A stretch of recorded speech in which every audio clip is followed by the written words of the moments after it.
Aujourd'hui, un thème qui se fait singulièrement proche de nous, la vie conjugale. Qu'est-ce que le siracide a à dire du mari et de la femme?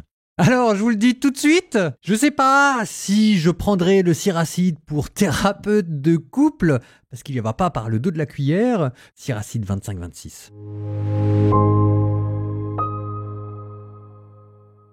Il est trois choses dont mon âme est éprise, et qui sont belles devant le Seigneur et devant les hommes. La concorde entre frères, l'amitié entre proches, une femme et un homme en parfaite harmonie. Mais il est trois sortes de personnes que mon âme déteste, et dont la manière de vivre m'irrite terriblement. Le pauvre plein d'orgueil, le riche qui ment, et le vieillard vicieux dépourvu de bon sens. Ce que tu n'as pas amassé dans ta jeunesse, comment le trouverais-tu dans ta vieillesse? Qu'il est beau à l'âge des cheveux blancs d'avoir du jugement et dans la vieillesse de savoir conseiller. Quelle est belle la sagesse des anciens, de même que la réflexion et le conseil chez les gens vénérables. La couronne des vieillards, c'est leur grande expérience. Leur fierté, c'est la crainte du Seigneur. Il y a 9 choses qui me viennent à l'esprit et qu'au fond de moi j'estime heureuses, et ma langue peut encore en nommer une 10e. Un homme qui trouve sa joie dans ses enfants, celui qui voit de son vivant la ruine de ses ennemis, heureux aussi celui qui vit avec une femme intelligente et celui qui ne laboure pas avec un bœuf et un âne, celui qui n'a pas failli par sa langue, celui qui n'a pas servi un maître indigne de lui. Heureux encore celui qui parvient au discernement et celui qui sait intéresser son auditoire. Qu'il est grand, enfin, celui qui a trouvé la sagesse, mais nul ne surpasse celui qui craint le Seigneur, car la crainte du Seigneur est au-dessus de tout. Celui qui la possède, à qui peut-on la comparer?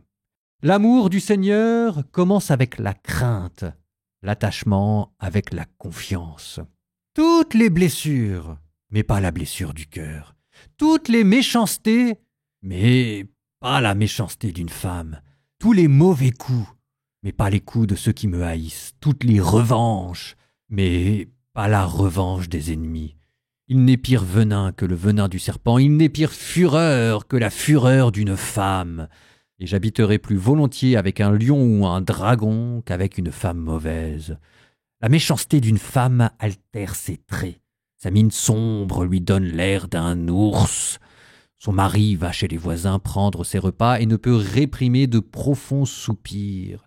Toute malice est peu de chose à côté de la malice d'une femme, que tombe sur elle le sort des pécheurs. Une montée sablonneuse sous les pas d'un vieillard, telle est la femme bavarde pour l'homme qui cherche le calme. Par la beauté d'une femme, ne te laisse pas subjuguer, ne convoite pas une femme. Colère, impudence et grande honte quand la femme entretient son mari. Cœur abattu, visage sombre, blessure du cœur, voilà la femme mauvaise. Les mains négligentes, le pas traînant, voilà celle qui ne rend pas heureux son mari. C'est par une femme qu'a commencé le péché, et c'est à cause d'elle que nous mourrons tous. Ne laisse pas l'eau se répandre, ni une femme méchante parler sans frein. Si elle ne marche pas au doigt et à l'œil, sépare-toi d'elle. Heureux l'homme qui a une bonne épouse, le nombre de ses jours sera doublé. La femme courageuse fait la joie de son mari. Il possédera le bonheur tout au long de sa vie. Une femme de valeur, voilà le bon parti. La part que le Seigneur donne à ceux qui le craignent. Riches ou pauvres, ils ont le cœur joyeux en toutes circonstances et leur visage est souriant. Il y a 3 choses que redoute mon cœur et une 4e qui m'épouvante. Une calomnie qui court la ville, un attroupement de la foule, une fausse accusation, tout cela est pire que la mort. Mais c'est un crève-cœur et une affliction qu'une femme jalouse d'une rivale. Sa langue est un fouet qui n'épargne personne. Une femme mauvaise est comme un joug qui blesse les bœufs. Vouloir s'en rendre maître, c'est saisir un scorpion. Et une femme qui boit C'est révoltant. Elle ne pourra pas cacher son déshonneur. L'impudeur d'une femme se lit dans ses yeux effrontés et se reconnaît au jeu de ses paupières. Si ta fille est aventureuse, monte bonne garde, de peur qu'elle ne profite de la moindre occasion. Sur ses regards aguicheurs, exerce une surveillance et ne t'étonne pas si elle te déshonore. Comme le voyageur assoiffé ouvre la bouche et boit la première eau qui est à sa porte, elle s'assied devant chaque seuil et à toute flèche, elle ouvre son carquois. La grâce de la femme enchante son mari et ses talents lui donnent le bien-être.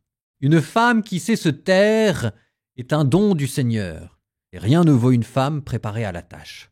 C'est la grâce des grâces qu'une femme discrète. Une âme qui se maîtrise est un trésor sans prix, un lever de soleil sur les montagnes du Seigneur. Ainsi la beauté d'une épouse parfaite est la lumière de sa maison, une lampe qui brille sur le chandelier saint, tel un beau visage sur un corps bien formé, des colonnes d'or sur un socle d'argent, ainsi de belles jambes sur des talons solides. Mon fils, préserve la fleur de ta jeunesse et ne gaspille pas ta force au dehors. Cherche dans toute la plaine un lot de bonne terre, sème-y ton grain, fais confiance à tes origines, ainsi tes enfants après toi pourront avec fierté vanter leurs origines. Une femme qui se laisse acheter ne vaut pas un crachat, alors que la femme fidèle à son mari est comme une tour, ceux qui s'y attaquent y trouvent la mort.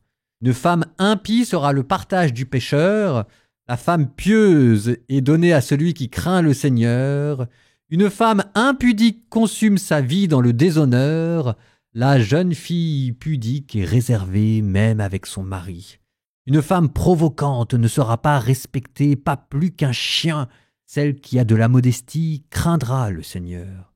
Une femme qui honore son mari paraîtra sage aux yeux de tous. Celle qui le méprise sera jugée impie pour son orgueil. Heureux l'homme qui a une bonne épouse. Le nombre de ses années sera doublé. Une femme criarde et bavarde est comme la trompette au milieu des batailles.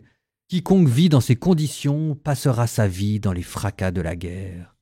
Il y a 2 choses qui affligent mon cœur et une 3e qui me met en colère. Un soldat réduit à la misère, des hommes intelligents rejetés avec mépris, un homme qui délaisse la justice pour le péché, et celui-là, le Seigneur le destine à périr par l'épée. Un négociant évitera difficilement les fautes. Un commerçant ne saura être sans péché. Mais, c'est le texte le plus misogyne de la Bible que vous venez d'entendre. Alors là, quand même, c'est propre, c'est clair, c'est net. 25, 24, c'est par une femme qu'a commencé le péché, et c'est à cause d'elle que nous mourrons tous. Ève. Quelque chose que même saint Paul ne dit pas. Saint Paul vous dit que le péché vient de Adam parce que c'était lui qui était à la tête, c'est lui qui porte la responsabilité. Bon bah là, on vous dit que le péché, il est venu par une femme. Bon, donc je suppose que ça fait un partout, la balle au centre, et on n'oubliera pas que saint Paul est supérieur à Siracide dans le poids de la révélation. N'empêche que là, dans le contexte, ça donne quand même furieusement l'impression d'être misogyne, et c'est pas impossible que ce le soit. Et puis, dans la manière de parler des femmes, alors c'est assez drôle, parce que vous voyez, ce texte-là, il ne sort jamais. On n'arrête pas de me parler de saint Paul quand il dit « Femmes, soyez soumises à vos maris ». En fait, dans la tête de saint Paul, la soumission, c'est une vertu, c'est une bonne chose. Tous les chrétiens doivent être soumis les uns aux autres, en général. Les femmes, en particulier à leur mari, et juste après, les maris disent « Et puis vous, donnez votre vie pour vos femmes ». Bon, donc, la misogynie de saint Paul, quand on connaît saint Paul, quand on voit comment toute sa vie il a travaillé avec des femmes, non, ça je suis désolé, j'achète pas quoi. Par contre, le texte que vous venez d'entendre, c'est plus difficile à sauver. En même temps, mesdames, mesdemoiselles, je rassure tout le monde, on n'a jamais dit que le Siracide c'était le sommet de la révélation.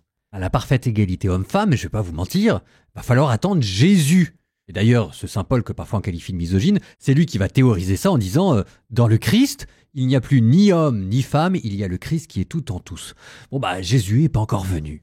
En attendant, vous aurez dans le livre de Judith un lot de consolation. Avec Judith, mesdames, mesdemoiselles, je vous offrirai votre revanche. Attendez un petit peu, et là, vous allez pouvoir vous faire plaisir, je vous promets. Judith, c'est le MeToo de la Bible. Ça existe, il y en a. Donc ça relativise aussi le siracide. Donc là, maintenant, il y avait des phrases que vous allez entendre. Je suppose qu'il vaut mieux en rire qu'en pleurer. Mieux vaut vivre avec un lion qu'avec une femme querelleuse. Tout mâle est petit au regard d'un mâle d'une femme. Mais vous l'avez aussi entendu, Siracide 26.1, heureux le mari d'une femme bonne, ses jours seront doublés. La grâce d'une femme réjouit son mari, sa discrétion ajoute de la chair à ses os. Alors, peut-être que vous me direz que même quand il fait des compliments de la femme, ça reste encore sexiste et misogyne. Peut-être. Bon, maintenant qu'on a reconnu le problème, c'est toujours bien aussi d'être un tout petit peu nuancé. Il n'y a pas de condamnation sur la femme en tant que femme. Ce qui est toujours décrié, c'est une femme querelleuse. C'est une femme mauvaise. C'est pas la femme en tant que telle. Même si, je le reconnais, le mari n'est jamais mis en cause. Ça, c'est vrai. Deuxièmement, c'est ce que je vous disais la dernière fois quand on parlait du sceau. Il y a un petit côté deuxième degré. Les contrastes sont tellement exagérés qu'on est dans le côté d'une figure de style, c'est une hyperbole. C'est un genre, c'est le style sapientiel. Bon. Et puis, alors, ça vous convainc ou ça vous convainc pas, mais faut pas oublier une chose, c'est que dans tous ces livres-là, vous avez peut-être dit que le péché était venu par une femme, mais la sagesse, elle, est comparée sans cesse à une femme. Et la sagesse, dans la bouche de Siracide, ça veut dire quelque chose. Dire que la sagesse est dans la femme qu'elle s'incarne, dans la tête du Siracide, c'est le plus beau compliment qu'il peut faire à la condition féminine. Bon, maintenant qu'on a dit ça, faut connaître les limites de son talent. Hein. Moi, je vais pas essayer de sauver ce qui n'est pas sauvable. C'est quand même un texte qui sent bon le patriarcat. Voilà, point à la ligne. En attendant, il pose quand même des bonnes questions. Premièrement, le choix du conjoint, que ce soit le mari, que ce soit la femme. Parce que quand le Siracide dit toutes les blessures, mais pas la blessure du cœur, choisir son conjoint, c'est probablement une des tâches les plus difficiles dans la vie, parce que de votre mariage va dépendre une grande partie de votre bonheur. Donc, le sujet est mal amené, mais ça pose quand même une ou deux bonnes questions. Moi, quand je lisais ce passage, je pensais à tous ces couples malheureux, parce qu'en fait, c'est peut-être ça ce qu'il y a derrière. C'est Siracide qui vous dit « Faites attention ». Alors là, c'est mal amené et c'est toujours unilatéral. N'empêche qu'il ne faut pas oublier toutes les larmes et tous les malheurs des couples qu'il y a derrière. En tout cas, ce sera le sens de ma prière pour aujourd'hui. Et nous prions pour ceux qui sont malheureux en couple. Qu'il s'agisse de l'homme, qu'il s'agisse de la femme, qu'il s'agisse des deux. Au nom du Père et du Fils et du Saint-Esprit, Amen. Seigneur, je te confie tous les couples brisés, tous les couples désunis, tous les couples qui ne s'entendent pas, tous les couples où il y a un conjoint qui crie sur l'autre, tous les couples où on a peur de rentrer à la maison la boule au ventre en se demandant ce qui va nous attendre. Seigneur, je te confie tous ceux qui souffrent chez eux. Seigneur, je te demande de leur donner la grâce de la patience, la grâce de la longanimité. Je te demande la grâce de cette vertu qui permet au milieu des longues épreuves et des longues difficultés de continuer à trouver le chemin d'un bonheur. Un bonheur peut-être plus sobre, mais un bonheur malgré tout. Seigneur, je te demande, s'il te plaît, d'être la joie qui manque à ces femmes délaissées, à ces maris abandonnés. Seigneur, je te les confie et je les remets à ton amour. Amen.